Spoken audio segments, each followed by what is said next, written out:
Cheers. So good to get to spend a summer afternoon with you. Mm-hmm. And we're talking wines. And you My have, favorite topic. Of course. And you have these awesome new wines. And just it's good to sit down. I feel like we haven't gotten to visit over the past couple months. And so it's nice to have you here. Yeah. So we just launched Three Moons Wine for public consumption. Last week, you were at my wine launch party, which was amazing. We it was went fabulous. through 6 cases of wine. I have a lot of friends who like to drink wine, apparently. Of course. So today we're actually tasting the same wine that was poured. The first one is our 2020 Sauv Blanc. Well, let's give it a shot. Cheers. Cheers again. So it's so good. It's so crisp. Yes. And fresh my for napkin. summer. I think that there's something about Sauv Blanc in the middle of summer that is just perfect. And so tell me, how did you taste the grapes? I mean, I told you I've been working a little bit on my own rosé. So you get all these different tastes. And what appealed to you about this particular grape? Well, I love a good cold Sauv Blanc on a hot summer day, and it's literally 100 degrees outside At least. now. So we can't drink red wine when it's hot outside for some reason because then it makes me hotter.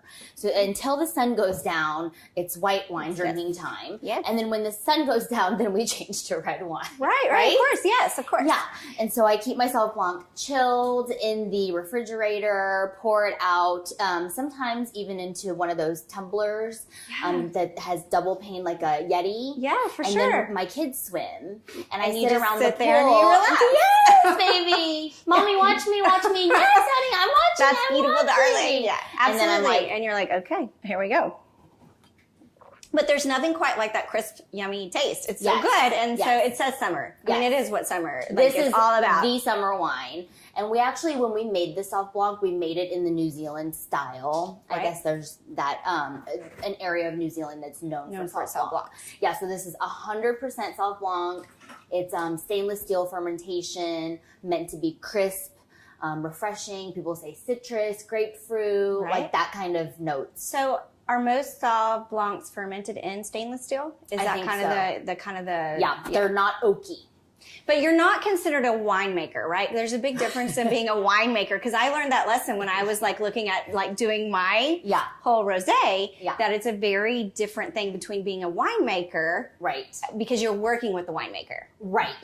I have a winemaker. Yes, his name is Patrick. Awesome. He has I think, Bachelor's of Science from the University of Santa Barbara, like in wine making. Yeah. Like, and he knows about the terroir and the grapes and the blends and how you, like, there's what do you call it when you cut it and like transplant it to a different place and hybrids. It's amazing and complicated. And it is. I love like getting into and how the wine lasts, and how it like ferments, and how it like first grows and becomes bigger and bolder. Then they had this mold thing, and then this bug thing, it's fascinating. Then it wiped out. Like, it's so fascinating. There's history, there's science, there's culture.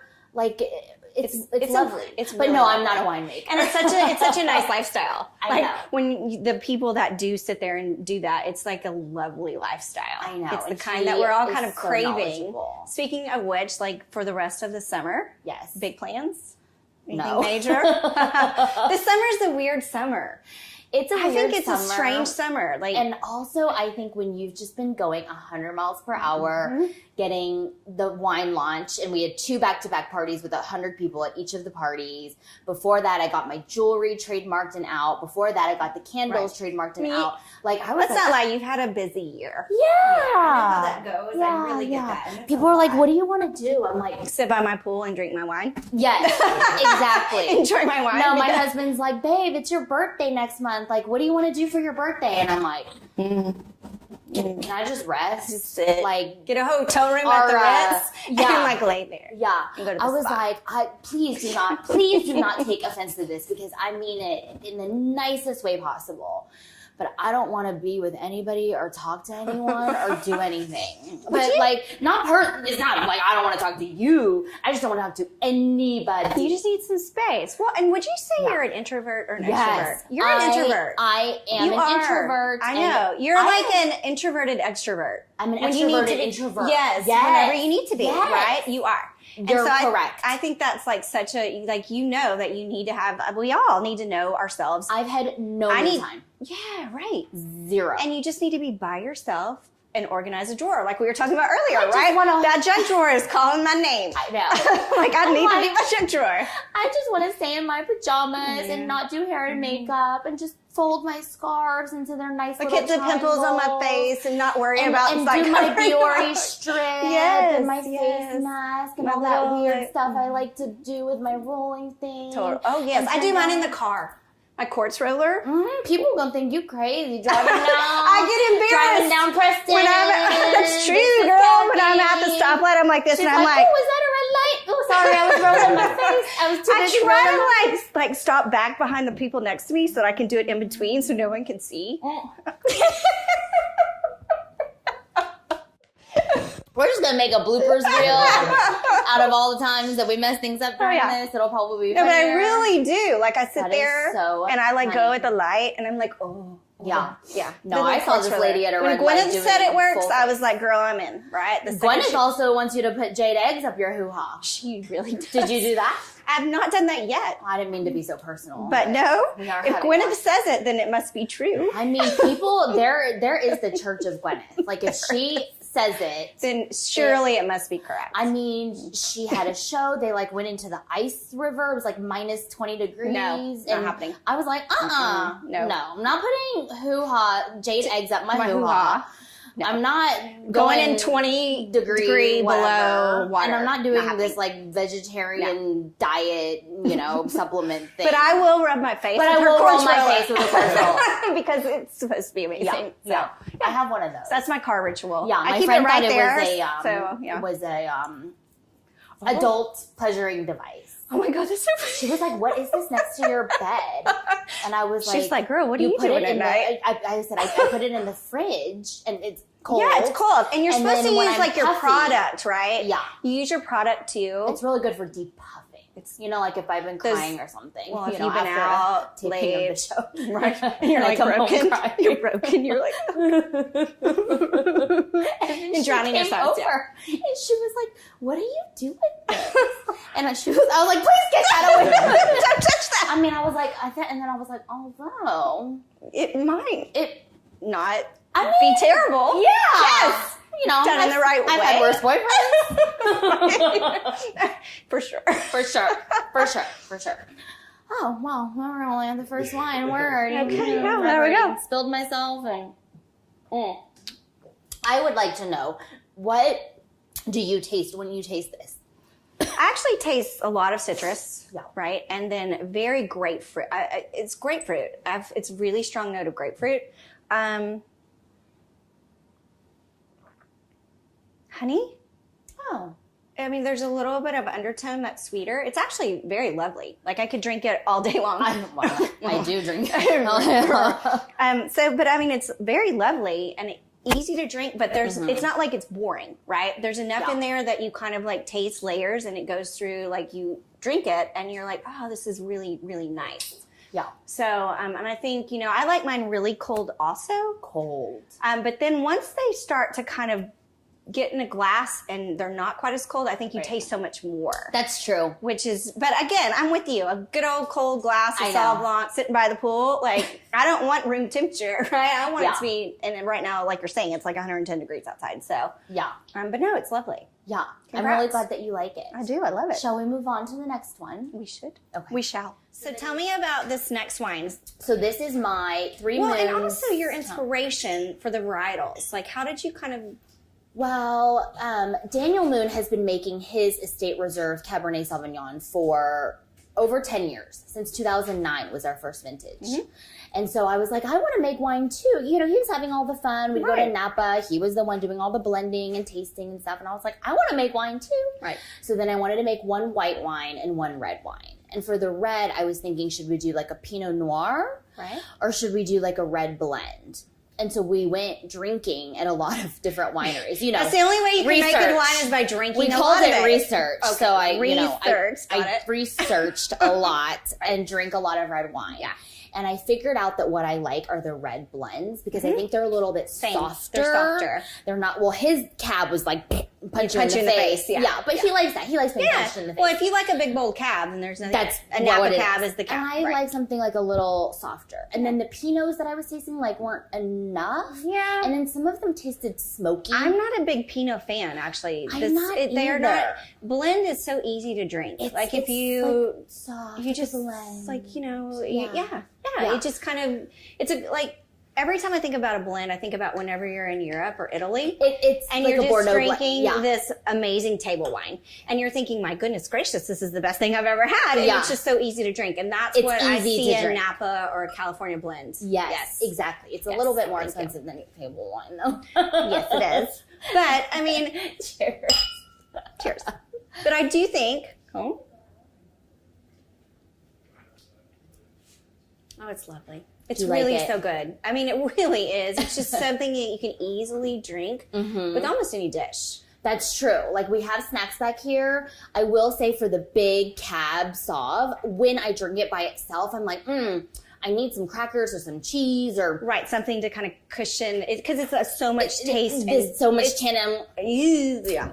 Which is good. Yes, but I'm sorry, my dog. No, I love it. I would just as soon. Our household is alive. No, my household is alive too. I love it. I love it. Hi, boo boo. We live here. We don't just like. I love it. I love the kids coming in this space, the dogs coming in this space, because that is life. It's life, right? And I don't like it when people try to pretend like, everything's perfect. Every little hair, every little blemish is covered or Photoshop. Right. And I'm like, no, this is life. Like, dogs walk in when we're trying to do wine tasting.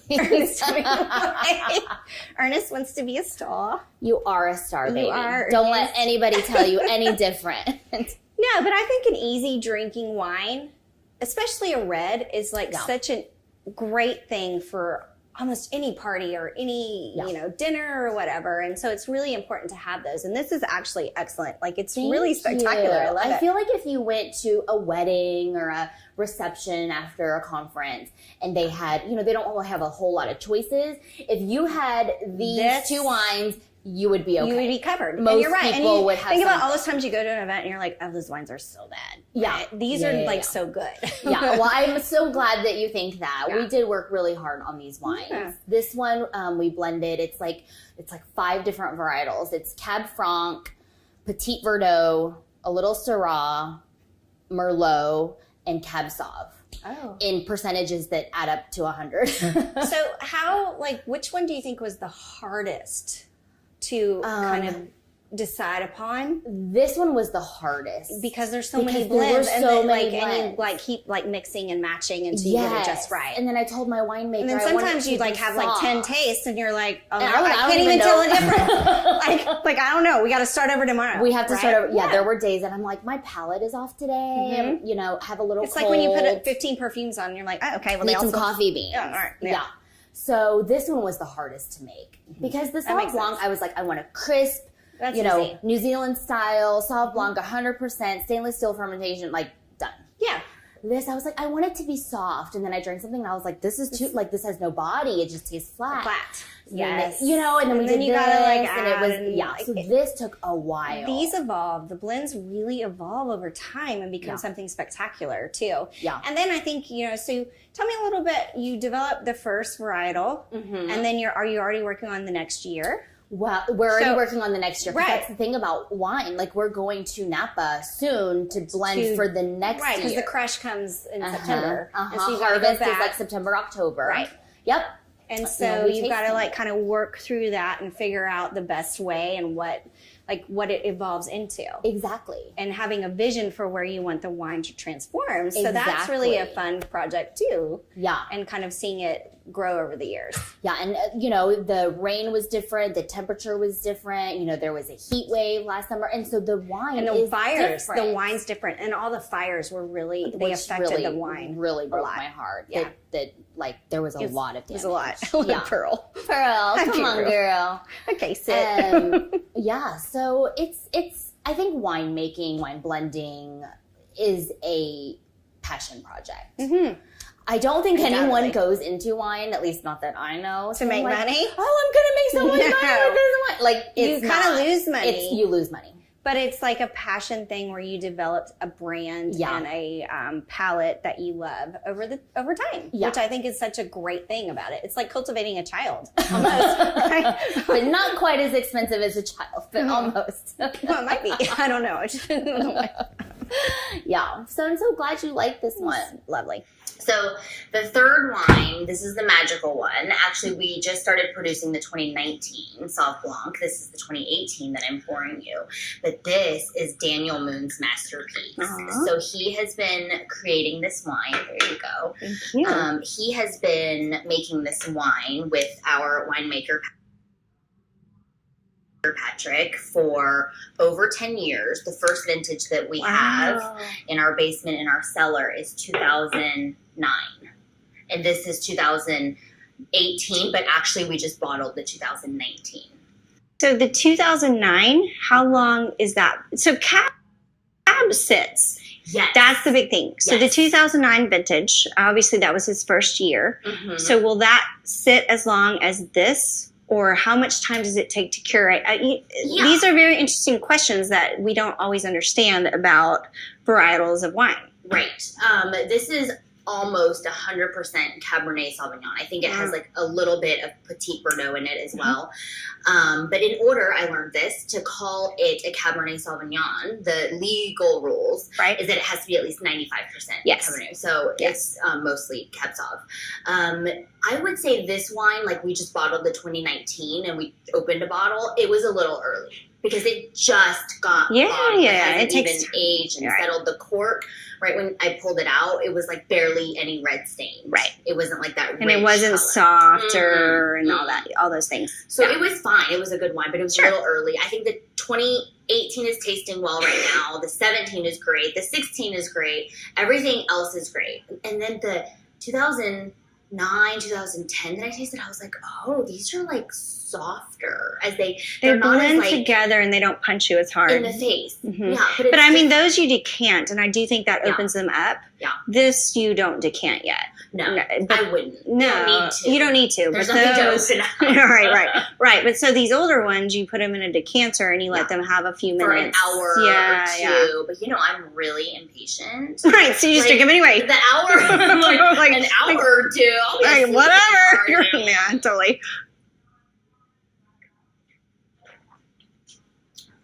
Oh, but there's really nothing like a good California cab. It is. There's nothing quintessential. It is California. Yes. So you think of a Stag's Leap or all of these different true Napa Valley cabs. This is actually just the same. It's so good and strong and that's what Daniel was delicious. Trying to do. Those are the ones that he liked. There were certain vineyards that we always went to, and he made his wine in the style of those big, bold Napa Valley, fruit forward, in your face cabs, and that's exactly. Have an awesome fillet. Yeah, but see, then every time I drink this wine, I get hungry. Yeah, no, it does. It makes you because you think that. Well, but you also like. There's something about this kind of wine where you think you equate it to being at a restaurant with great friends, great people. Yeah. You're eating a fantastic dinner, and so you want a great steak or a great whatever piece of fish that's very like strong because it's like a camaraderie type. That's true. You know what I mean? So I do think it like reminds you of when you had people, and then you're. Feeling is to like start eating and munching and calling your friends over. Yes, totally. And so there's just something about it. Well, and I mean, at the end of the day, like all of this, like keep going back to the fact that wine means friends. There's something about it, and just having a meal or a great snack and having a great wine, whether it's poolside or at a formal dinner, that there's something so like bonding with it. Yeah. And it does have a personality. That's what I think is so cool is that like you've developed these wines and you've developed the personality and your personality in them. And Daniel has his personality in his. And I think that's so much fun and so exciting and such a great an extraordinary thing to do. And that is so sweet. Yeah, and just watch it evolve and develop. I mean, I will tell you, it's definitely a passion project. It is a labor of love. It is not easy to make wine. We don't take credit for it. We have a wonderful team of people in Napa, where all our juice is from, supporting us and being on the ground and doing the barrel tastings and all of that stuff. And we sort of swoop in at the last, where it's 90%. The glamorous part, right? Yeah. Exactly. They've done which is fun. Yeah, no, but you're involved, and everything I know about you, you work so hard. You're not just a like glamorous on the fringe person. Like I know you well enough to know that you actually really work hard, and this is important to you, and you're in every detail. Yeah, and I respect that. Right? I mean, you can't be there every day. That's their job. Right. But you're doing a great job of getting in there and just really defining what you want your wine to be like. Yeah, and so I think that's so awesome. Yeah, being that these two are the first wines that I myself have ever, helped to make, I'm really proud of them. It's like, you should be. A little piece of yourself. And so when people taste it, there's those 2 seconds where they're like tasting and swallowing, where I'm like, you're feeling all this pressure. Do you like it? Right. And it's kind of like, do you like me? Because this is a little piece of me, right? Yes, yeah. It really is. Like, what do you think? How do you think I did? Do you like me? Which so many things that we do are representative of do you like me? But we don't say that because, we don't say that. So I, give my wine to people, serve it, and then I'm like, do you like it? It's like 2 seconds, or I'm like, if they say no, I'm going to cry. But you're kind of not breathing, right? Yeah. And then you go, like, yay, you that's like so it? great. Really? Yes. You mean that? I'm so happy. And then they're like, no, I don't. I hate it. And then they like down like a 14 bottle. Oh, Carol, that's scared. She's like, don't kick me. Well, no, that sound, that makes her like jump. Oh, she's sorry, Mom. It's okay, Boo. So yeah, it is a little piece of me because we spent so much time and effort and energy and passion into this. So yeah, I do hope people like it. It's amazing. I'm so proud of you. Thank you so much. Yeah. Thank you for coming to the wine launch party. Oh my gosh. That was a good party, right?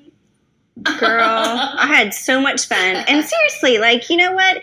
It takes like a lot of gumption, for an old school term, to go out and slay it and do what you want to do. I know, I've done it, right? And so like you went out and you wanted to make wine and you've made wine, and that's so cool. Yeah. And so I think it's pretty cool. We hope that people love it. We hope that it brings people together and starts conversations and friendships and all sorts of things. And I'm always a worrywart, and I asked my husband, I was like, what if we do all this and spend all this money and make this wine and nobody likes it? And he's like, well, you like it, right? Like, you blended it and this is the one you liked.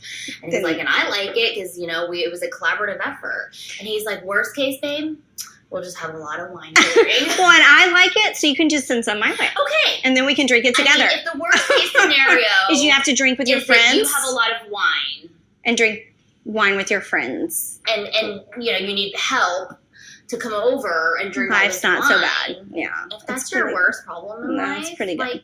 It'll be okay. All right. Cheers, Leave it my to love. Daniel Moon to put things in perspective. He does have a good perspective. He really does. Cheers. My love.